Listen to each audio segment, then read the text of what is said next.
स्वागत है। मैं हूं आपके साथ अंशिका। हम लेकर आए हैं आपके लिए देश दुनिया की तमाम बड़ी खबरें, जिनके विश्लेषण के लिए मेरे साथ स्टूडियो में मौजूद हैं कैपिटल टीवी के editor in chief doctor Manish Kumar. Doctor Manish, बहुत बहुत स्वागत है। नजर डालते हैं हेडलाइंस पर। जम्मू कश्मीर में डीडीसी चुनाव के नतीजों से मिलेगा नया संदेश। गुपकार गठबंधन और बीजेपी के बीच कांटे की टक्कर। बंगाल में सत्ता बचाने के लिए ममता बनर्जी की विपक्ष के साथ मीटिंग। शरद पवार के ऊपर दीदी ने दी जिम्मेदारी। पंजाब में बिचौलियों पर आयकर विभाग की छापेमारी का हो रहा विरोध। 4 दिन तक मंडी बंद करने का किया ऐलान। महाराष्ट्र में हाई प्रोफाइल सितारों ने उड़ाई नाइट कर्फ्यू की धज्जियां। क्लब में पार्टी करते हुए पुलिस ने हिरासत में लिया। रक्षाबंधन पर पीएम मोदी को भाई बोलने वाली पाक बलूच एक्टिविस्ट की मौत से सनसनी। कनाडा में मिला शव।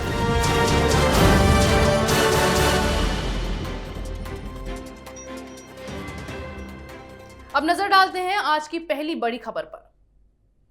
जम्मू कश्मीर जिला विकास परिषद चुनाव के नतीजे सामने आ रहे हैं।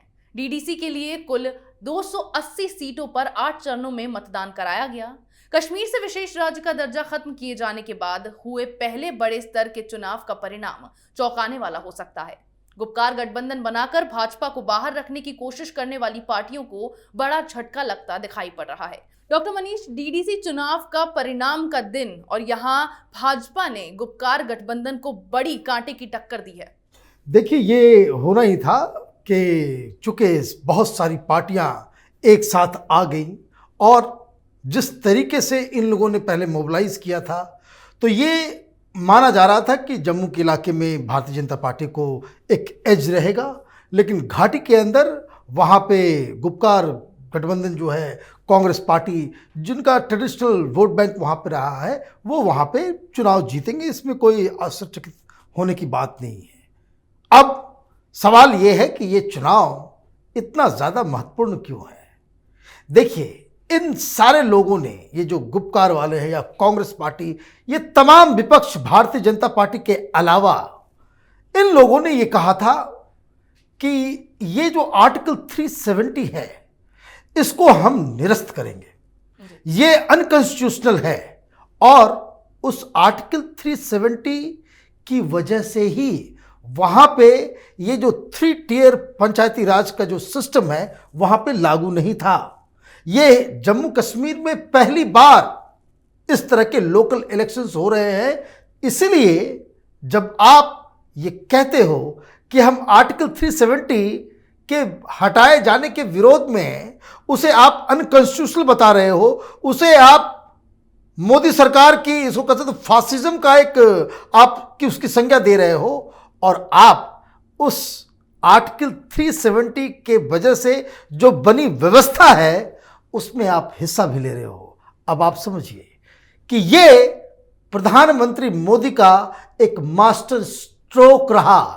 चुनाव भारतीय जनता पार्टी जीते या हारे, चुनाव गुपकर वाले जीते या हारे, उससे ज़रा भी फर्क नहीं पड़ता है, क्योंकि आज जिस तरह की तस्वीरें श्रीनगर से आ रही हैं, जहां पाकिस्तान मुर्दाबाद का नारा लग रहा है। अभी देखिए, ये जम्मू कश्मीर का जो पूरा इशू है, ये इंटरनेशनल लेवल पे इसको डिस्कस किया जाता है। और पहली बार जब हिंदुस्तान की सरकार ने आर्टिकल 370 को हटाकर ग्रासरूट डेमोक्रेसी को मजबूत किया है, तो आप ये समझिए कि हिंदुस्तान जीता डीडीसी चुनाव, कोई जीते या कोई हारे, हिंदुस्तान आज जीता। जम्मू कश्मीर में डेमोक्रेसी की जीत हुई है और ये हर हिंदुस्तानी के लिए फख्र की बात है। जी, अब रुक करते हैं अगली बड़ी खबर की ओर। पश्चिम बंगाल में 2021 में होने वाले विधानसभा चुनाव से पहले बीजेपी और टीएमसी के बीच सियासी जंग तेज हो गई है। ममता बनर्जी को अपने खत्म होते आधार को बनाए रखने के लिए भाजपा विरोधी पार्टियों के सहारे की जरूरत पड़ गई है। इसके लिए ममता बनर्जी ने एनसीपी सुप्रीमो शरद पवार से बात करके मोदी विरोधियों को एक साथ लाने की कोशिश में लगी हुई हैं। पवार के अलावा दूसरी पार्टियों के नेताओं को भी ममता के साथ मंच पर लाने की कोशिश की जा रही है। डॉक्टर मनीष, ममता बनर्जी ने शरद पवार से बातचीत की है और अब बंगाल में विपक्ष मोदी सरकार के खिलाफ लामबंद होता दिखाई दे रहा है। क्या इसको माना जा सकता है कि अब ममता बनर्जी को लगने लगा है कि वो अकेले ही बंगाल की सत्ता नहीं संभाल सकती हैं? देखिए, ये जो बंगाल के जरिए हो रहा है वो अपने आप में कई सारी चीज़ों को बता रहा है। ममता बनर्जी बंगाल की सबसे बड़ी लीडर है, इसमें कोई डाउट नहीं है। बहुत ही इसको कह सकते हैं प्रचंड बहुमत के साथ वो पिछले चुनाव को जीती हैं, सरकार बनाई है, और तो और लोकसभा चुनाव में भी सबसे बड़ी पार्टी बनकर वो उभरी हैं। इसमें कोई डाउट नहीं है कि बंगाल की वो बेताज बादशाह है। लेकिन अचानक से उन्हें क्या हो गया है कि उन्हें बाहरी लीडर्स को बंगाल इनवाइट करना पड़ रहा है। ये अरविंद केजरीवाल बंगाल में कितने वोट उनको दिला पाएगा? ये शरद पवार बंगाल की राजनीति में क्या कर सकते हैं? उनको तो वहां कोई जानता भी नहीं होगा। बात चल रही है कि भाई स्टालिन आएंगे तो डीएमके वालों का क्या स्टेक है वहां पे? वहां अकाली दल वालों को ले जाए आप, बहुत सारे आप अखिलेश यादव को ले जाए, मायावती को ले जाए, तमाम भर के लीडर्स को आप वहां ले जाकर के क्या साबित करना चाह रही है? वहां से तो उनको वोट मिलेगा नहीं जी। तो इसका मतलब खेल कुछ और हो रहा है। यह खेल अजीबो गरीब है, इसको समझना बहुत ही जरूरी है। बंगाल 30% मुस्लिम वोटर्स वाला राज्य है और वहां अगर भारतीय जनता पार्टी जीत जाती है, ये तमाम सेकुलरिज्म की माला जपने वाली पार्टियों की बोलती बंद हो जाएगी। इनका जो पूरा जो राजनीति करने का जो आधार है, इनकी जो पूरी जो उसको कह सकते हैं कि जो आइडियोलॉजिकल बेस है, इनकी जो पूरी राजनीति का जो है उसको कहते हैं खटिया खड़ी हो जाएगी।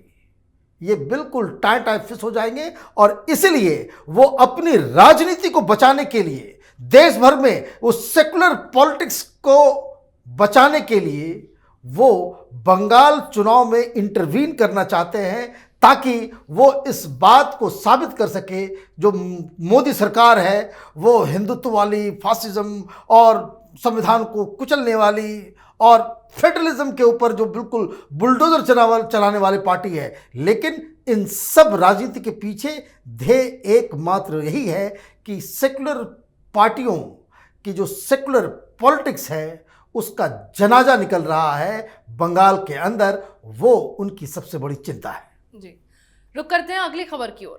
पंजाब में पटियाला में बिचौलियों के ठिकाने पर आयकर विभाग ने 19 दिसंबर को छापेमारी की थी।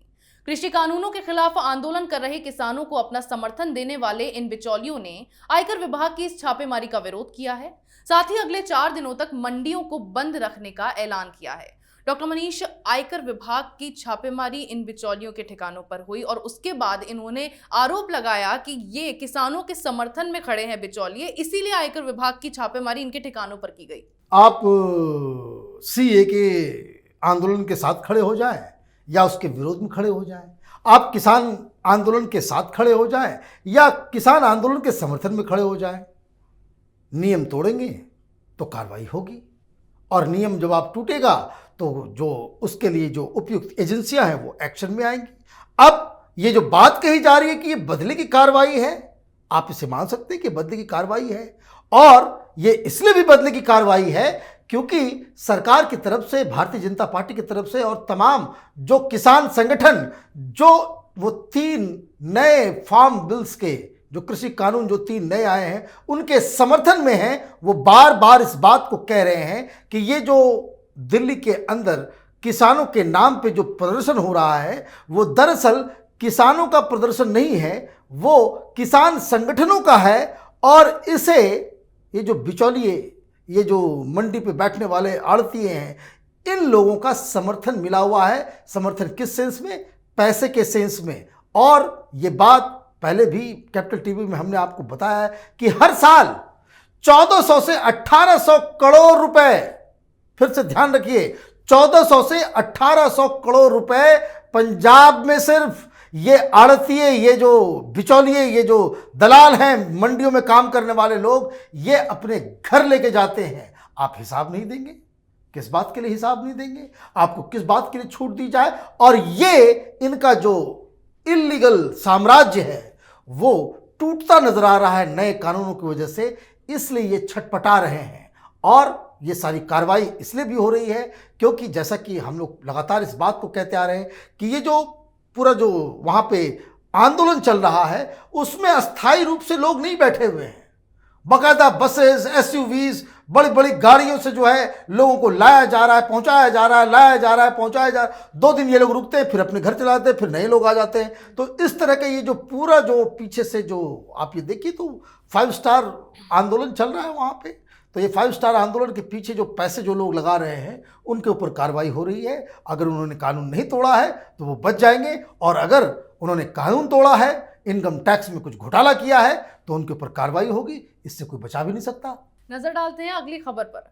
महाराष्ट्र में सरकार ने कोरोना का प्रभाव रोकने के लिए रात को कर्फ्यू लगाने का फैसला किया और अगले ही दिन रात को कुछ नामी चेहरे इस नियम की धज्जियां उड़ाते नजर आए। पुलिस ने मुंबई के एक क्लब में छापेमारी की जहां पार्टी कर रहे करीब 34 लोगों को गिरफ्तार किया गया है। जिन 34 लोगों को गिरफ्तार किया गया उनमें क्रिकेटर सुरेश रैना, सिंगर गुरु रंधावा, बादशाह समेत कुछ और लोग भी शामिल थे।